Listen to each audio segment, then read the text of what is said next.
안녕하세요 여러분, 공부하는 간호사 공간입니다. 오늘은 병동 인수인계하는 법에 대해서 영상을 가지고 왔는데요. 아마 이 영상에 제일 관심이 있으실 선생님들이 아마 신규 선생님들이시겠죠? 저도 마찬가지고 다른 제 친구들도 마찬가지고 신규 시절에 제일 고생을 했던 게 물론 환자들, 보호자들 하면서 병동 돌아가는 것도 제일 문제였지만 어, 디터난데 인수인계를 주고 받고 하는 거에 대해서 굉장히 겁이 많았던 것 같아요. 어떻게 인수인계를 받아야 하는지, 내가 받으면서 놓치는 부분은 없을까? 혹은 내가 물어봤어야 했는데 물어보지 못했던 부분은 없었을까? 그리고 줄 때 내가 이런 상황을 미리 준비해서 줘야 되는 거 아닐까? 라는 생각이 정말 들 때마다 환자가 정말 한 명씩 늘어갈 때마다 정말 힘들더라고요. 막 보는 사람이 한 명, 두 명이면 모르겠는데 병동 같은 경우에는 12명, 13명을 기본으로 가지고 있으니까 짧은 시간에 환자를 파악할 수도 없고 그러다 보니 출근을 1시간, 2시간 일찍 하게 되고 저는 신규 때 이건 정말 너무하지만 환자가 어떻게 돌아가는지 아예 판가름이 안 나는 거예요. 이 환자가 뭘 했고 무슨 약이 됐고 이 실시간으로 알아야 되는데 이걸 모르니까 이브닝 출근인데 도서관에 오전 9시에 갔던 것 같아요. 그래서 데이와 함께 거의 일을 시작했던 것 같은데 지금 이제 일하시는 신규 선생님들은 이러지 마시고 꼭 이러지 마시고 제가 주는 몇 가지 팁을 조금 본인 각도로 습득을 하셔서 인계 환자 파악을 하는데 짧은 시간이 걸리셨으면 좋겠습니다.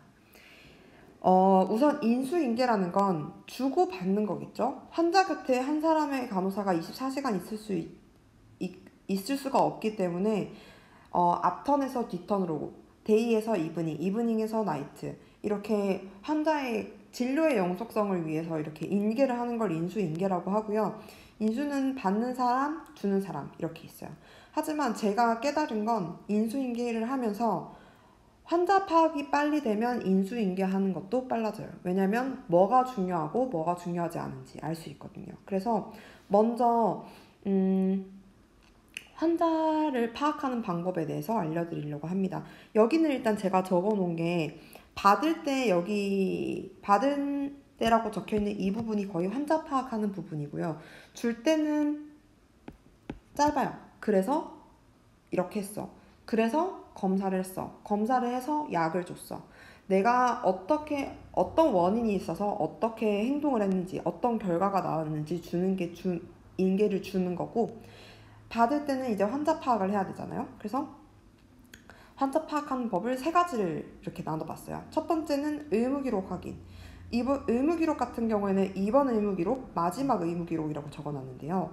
의무기록을 다 읽을 수 있으면 좋아요. 의무기록 같은 경우에는 환자가 이 사람이 왜 왔고 그래서 의사가 어떤 진료를 진행을 할 거고 어떤 검사를 결정할 건지 제일 자세하게 잘 쓰여져 있기 때문에 의무기록만 잘 봐도 환자의 흐름, 순서는 잘 볼 수 있다고 보시면 됩니다. 그럼 첫 번째는 의무 기록을 확인을 해요. 환자가 그냥 걸어가다가 나 오늘 병원 가야겠다. 그러고 오지 않겠죠.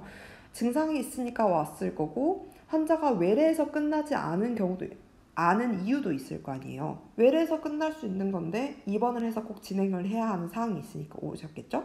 그럼 입원 의무 기록에 제일 자세하게 적혀져 있어요. 환자가 본인이 평소에 등산을 가는데 등산을 할 때는 괜찮았는데 최근 한 2주부터 등산을 할 때마다 숨이 차고 가끔씩 피가루도 나오기도 해서 걱정이 돼서 병원에 왔다. 병원에 왔는데 CT를 찍은 C 결과사에 노듈이 보였고 노듈을 바이옵시한 결과 런캐서가 보였다. 케모나 혹은 방사선으로 치료할 수 없는 사이즈여서 수술을 하기 위해 왔다. 이게 보통 입원 의무 기록에 잘 나와져 있고요. 특히 초진에 잘 나와져 있고 데일리로 다 읽을 수 있는 걸 추천을 드리지만 환자가 13명이잖아요. 그리고 초반에는 다 하기가 쉽지 않아요. 그래서 내가 환자를 보기 바로 직전, 하루 전 혹은 방금 의사가 어떤 검사까지 진행을 했고 어떤 결과까지 알고 있는지 보려면 마지막 의무 기록을 읽어주시는 게 좋아요. 마지막 의무 기록을 보면 그래서 내일 검사 뭐 할 거다. 그래서 내일 퇴원 진행할 거고 환자 튜브는 오늘 이랬다. 결과는 지켜봤을 수도 있고 안 그러면 약을 처방을 했다. 이러한 간략한 사항들이 자세하게 기술이 돼 있어요. 그리고 혹시 여기서 조금 더 팁을 드리자고 하면 중간중간 보면 특히 대학병원 같은 경우는 컨설트가 몇 개 놔져 있을 거예요. 환자 상황에서 컨설트가 없으면 뭐 너무 좋겠지만 컨설트가 났다는 얘기는 환자의 상황에 큰 변화가 있었다는 얘기거든요. 만약에 환자가 입원한 병동이 흉부외과예요. 그런데 피검사 결과상에 크레아틴 수치가 너무 떴어. 그래서 뭐 크레아틴 수치가 뜨고 하면 주치는 약을 조절을 하겠죠. 왜냐면 메디케이션 때문에 AKI가 생기는 경우도 있으니까. 그런데 이게 이 상황에서도 본인 과에서 해결이 안 된다 라고 하면 신장내과에 협진을 내겠죠. 그리고 환자가 흉부외과 뭐 폐 쪽에 있었는데 갑자기 카디악에 문제가 생겼다. 리듬이 조절이 안 되고 혈압이 너무 조절이 안 된다. 그러면 신장내과에 컨설트를 내겠죠. 그러면 이제 그 중간중간 협진난 거는 환자 상황에 큰 변화가 있었다는 얘기니까 큰 변화가 있다라고 하면 추가적인 검사, 추가적인 약이 날 가능성이 굉장히 높아요. 그래서 첫 번째 의무기록 초진을 읽고 컨설트 결과 몇 개 읽고 그리고 마지막 의무기록까지 확인하면 간호일지를 그렇게 막 자세하게 읽지 않아도 환자가 어떠한 상태로 여기까지 오게 됐는지 잘 알 수가 있어요. 그게 첫 번째 제일 중요한 팁이고, 두 번째는 제가 이제 그래서 앞턴한테 인계를 받을 때 상황입니다. 그래서 왜라는 거에 집중을 해주시면 좋을 것 같아요. 그래서 바이탈은 어떤데? 그래서 검사가 왜 났어? 그래서 내가 약을 뭘 줬는데 어떻게 된 거야? 검사는 왜 진행했는데? 그 약은 왜 줬는데? 이런 인과관계 있잖아요. 아프다고 해서 엑스레이를 찍었고 엑스레이 상에서 뭐 대변이 차 있었다. 그러면 뭐 대변약을 줬다. 혹은 환자가 바이탈이 혈압이 올라갔다. 혈압이 올라가고 환자가 머리가 아프다고 통증을 호소했다. 뭐 약을 줬는데 떨어지지 않았다. 그래서 협진이 났다. 이렇게 인과관계가 있어요. 그런 과정에 대해서 이제 스스로도 계속 얘기를 해보는 거죠. 아, 이 약이 이래서 났구나. 검사가 이렇게 해서 진행이 됐네. 검사 나니까 뭔 약이 났네. 이런 걸 생각해보고 그 다음번에 생각해야 될 건 그래서 난 어떻게 해야 되지? 예요. 만약에 검사가 났어요. 대입번에 검사가 다 진행이 되면 우리는 결과도 확인하고 그 다음에 이제 검사 후에 뭐 식사가 가능한지 약은 뭐 줘야 되는지 이제 그것만 확인하면 되겠지만 검사를 준비를 하고 검사 준비사항은 대의가 해줬지만 검사는 오후에 진행을 해요. 그러면 이 검사가 어떤 검사인지 몇 층에 가서 할 건지 그리고 갔다 오고 나면 뭐 금식이 필요한지 혹은 식사가 가능한 거는 주치한테 확인을 해야 되는 건지 바로 물을 먹을 수 있는 건지 내가 뭘 해야 되는지 확인을 하시면 될 것 같습니다. 줄 때는 환자가 아프다고 해서 이걸 줬고 그래서 이래. 이 검사는 이렇게 해서 났고 그래서 약은 뭘 줬어. 그래서 환자는 튜브를 오늘 뽑고 내일 퇴원을 할 거야. 이러한 사항에 대해서 받는 사람이 궁금해할 만한 사항 혹은 오늘에 일어났던 큰 에피소드에 대해서 전체적인 흐름과 함께 인계를 주시면 됩니다. 이거는 제가 환자 한 분을 예시를 든 건데요. 환자는 이제 입원을 해서 퇴원할 때까지 우리 눈앞에서는 입원만 해서 그냥 집 가면 끝이지만 흐름이 있잖아요. 그래서 이 흐름을 잘 알아야 내가 어떤 적재적소에 문제가 생겼다. 환자가 입원하는 과정에서 뭔가 에피소드가 생겼다. 혹은 환자 바이탈에 어떤 에피소드가 생겼다. 혹은 환자를 외래를 잡아야 되는데 이러이러한 사정이 있어서 뭔가 변화가 생겼다. 이런 거에서 잘 대처를 할 수가 있거든요. 그래서 이거는 제가 금방 예시로 들어드린 수술하러 입원한 환자의 전체적인 설명입니다. 환자가 입원을 했는데 숨이 차서 입원을 했고 외래로 왔어요. 외래에서 의사가 바이탈도 하고 청진도 하고 검사를 했는데 피검사에서 암지표가 올라갔고 영상에서는 엑스레이 찍었는데 노즐도 보여요. 그래서 정밀검사를 요청을 했죠. 정밀검사에서 CT랑 바이옵시를 했는데 바이옵시상에서 캔서 소견이 보여요. 그래서 수술을 하기로 합니다. 여기까지가 외래 상황이고요. 그럼 저희 눈앞에 나타나죠. 입원을 했어요. 어드미션하고 뭐 간호정보 이런 거 여러 가지 하겠죠. 다행히도 드시는 질병이 고혈압밖에 없어요. 그래서 드시는 약은 올메살탄밖에 없어요. 그래서 자가약은 주치를 확인할 거고 입원하기 전에 이분이 뭐 하러 입원했어요? 수술하러 입원했죠. 그럼 수술 전에 피검사 동의서 확인하고 수술 스케줄 확인하고 그리고 데스크에 앉아서는 환자 그 스킨프랩 돼 있는지 장신구 다 제거됐는지 네일은 다 벗겨져 있는지 확인하고 MPO 교육하고 18게이지 잡고 플루이드 달고 그렇게 준비를 시킵니다. 수술하는 날, 수술해서 보내는 건 문제 없어요. 갔다 와서가 문제죠. 환자는 눈을 떴는데 옆에는 튜브가 꽂혀져 있고 숨 쉴 때마다 아프고 보글보글 소리도 나고 막 배도 고프고 목도 마르고 막 그래요. 근데 간호사는 더 바빠요. 바이탈하고 통증 사정하고 그거에 맞춰서 교육도 해야 되고 튜브 양도 봐야 되고 색깔도 봐야 되고 양상도 봐야 되고 오다 보니까 환자 산소도 걸어줘야 되고 튜브 석션도 해줘야 돼요. 그렇게 바쁘게 하루가 지나고 환자 수술 후 첫 번째 날이 되고 수술 후 두 번째 날이 됐어요. 특별한 건 없었어요.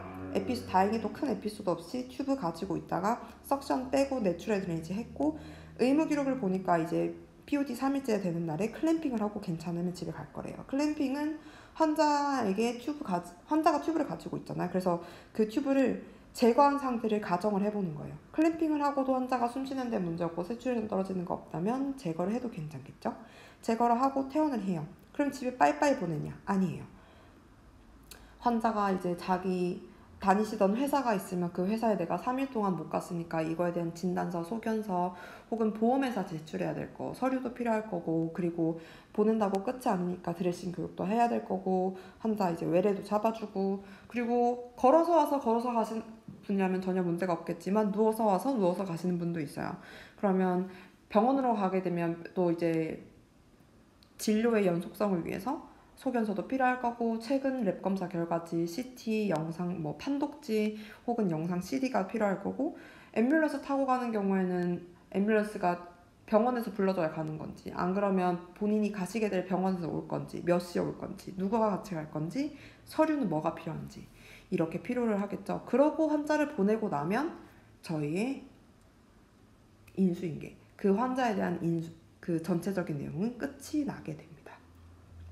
정말 많죠. 이거는 정말 간단한 상황이고 이런 흐름들을 잘 알고 있어야 중간에 어드미션 할 때 어드미션 해서 문제가 생기거나 환자 POD, POD1, POD2에 문제가 생겨도 이래서 이렇게 했어. 이래서 이렇게 했어. 그래서 후는 뭐가 될 거야. 이게 예측이 가능해요.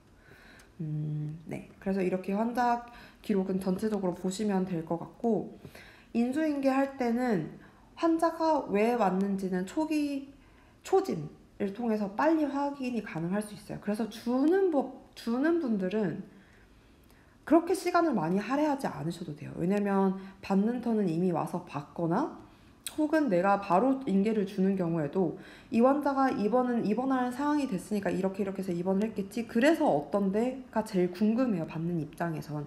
물론 전체적인 환자 파악을 하는 것도 중요하겠지만 그만큼 에피소드에 비해서 많은 시간을 할애하지 않으셔도 돼요.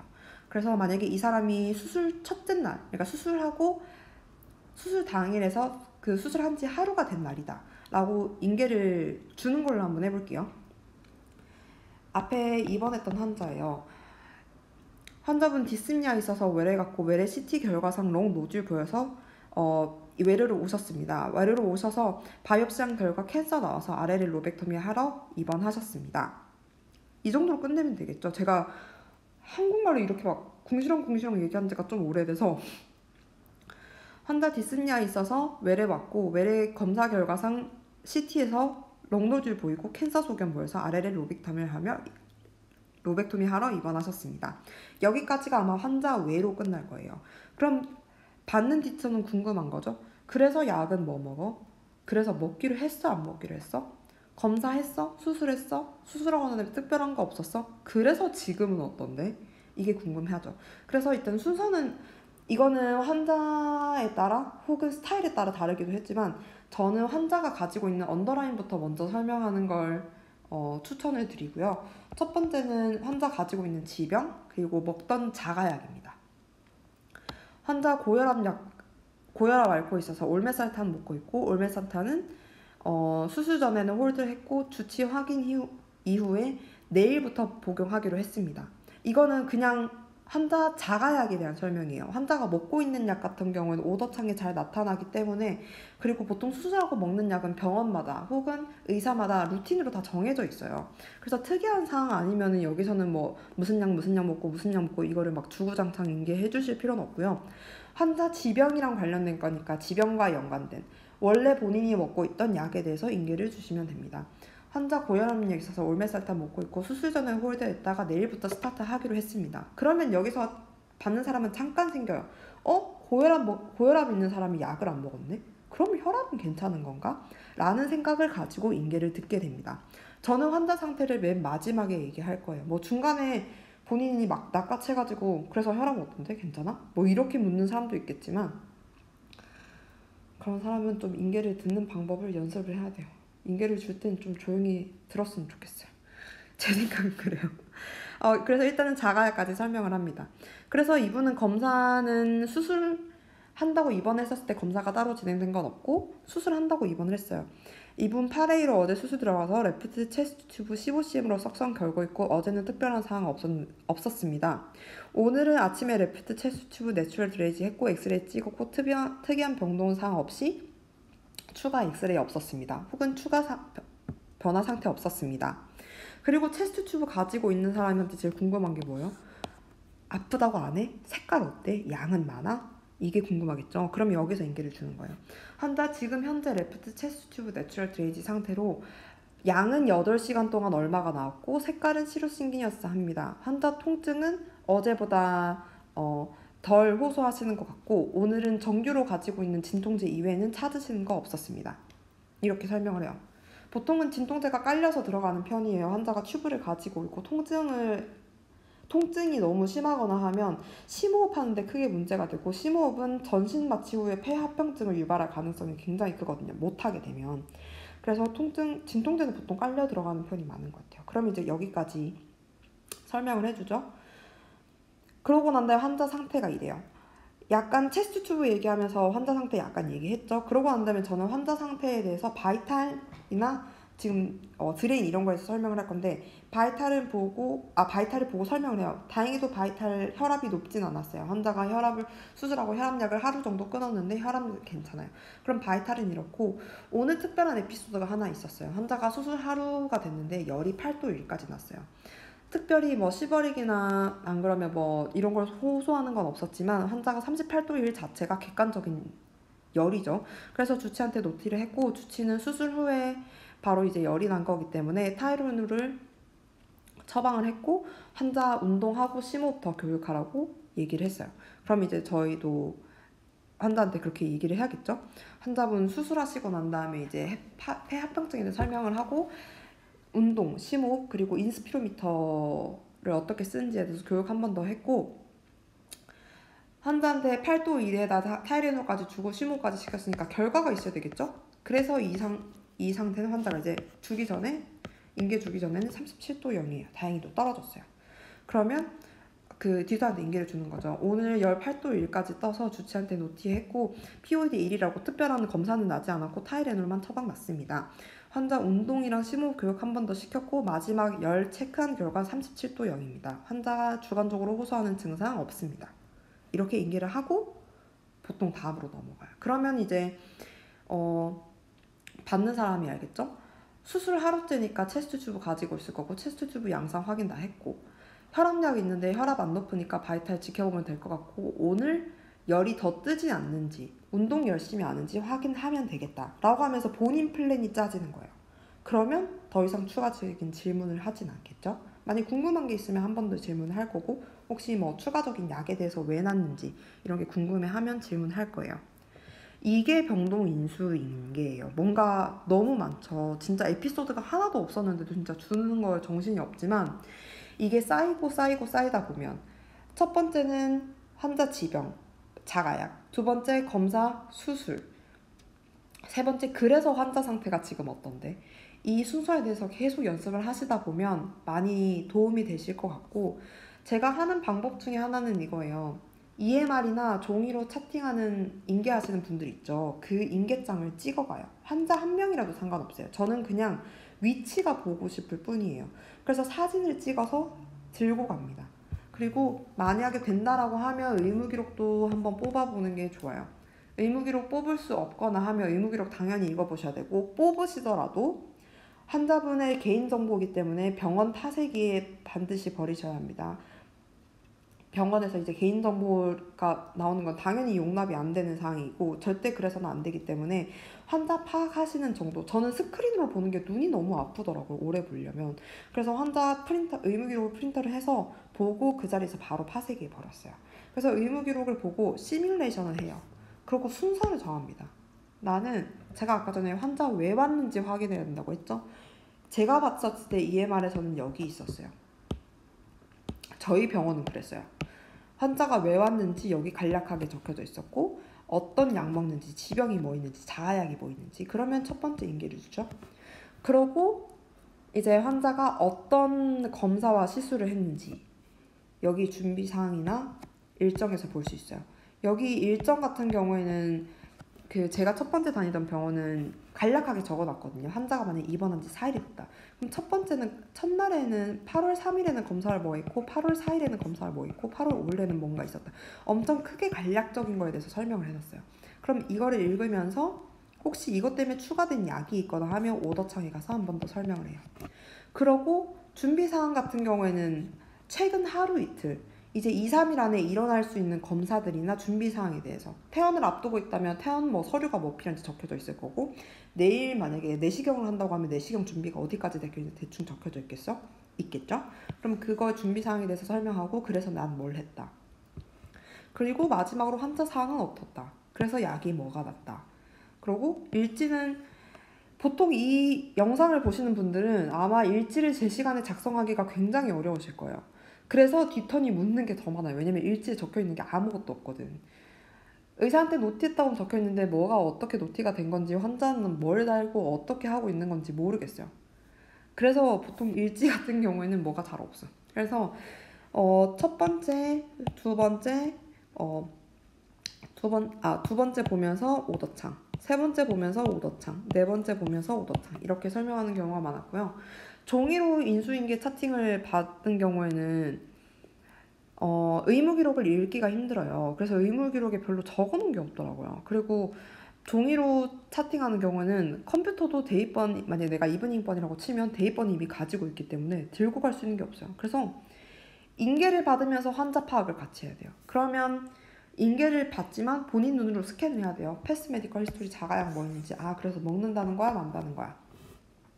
두 번째, 그래서 검사를 진행했고 추가적인 검사가 뭐가 있었지? 왜 검사가 났지? 랩에서 이런 수치가 바뀌었구나. 그래서 약이 뭐가 났지? 그래서 금식인가 아닌가? 약 줘도 되나? 뭐 언제 태어날 건가? 이런 거를 볼 수 있겠죠. 그래서 첫 번째 또는 뭐 두 번째 혹은 세 번째, 두 번째, 세 번째, 세 번째, 두 번째 뭐 이렇게 보고 마지막 약 보고. 그래서 환자 어떤데? 왜냐면 바이탈은 안 적혀져 있어요. 종이 인계할 때는 바이탈이 안 적혀져 있어요. 그래서 바이탈은 구두로 꼭 물어보고 특이한 사항 없었는지 확인하고 이렇게 인계를 주고 받습니다. 너무 길죠? 짧게 한다고 했는데도 너무 길게 나온 것 같아요. 그 화면에 대해서 익숙해지시는 게 중요하고 의무기록 빨리 확인을 하고 어떠한 순서로 내가 인계를 줄 건지 이거를 조금 더 연습하시다 보면 점점 더 시간도 빨라지고 짧은 시간에 환자를 파악을 잘 할 수 있는 여러분이 되실 거라고 믿습니다. 오늘의 영상이 조금 더 도움이 되셨으면 좋겠고요. 오늘은 영상 이렇게 마치도록 하겠습니다. 궁금한 사항이 있으시거나 제가 알려줬으면 좋겠다 하시는 거 있으시면 꼭 답변 밑에 리플 남겨주시고요. 오늘 영상은 이렇게 마치도록 할게요. 감사합니다.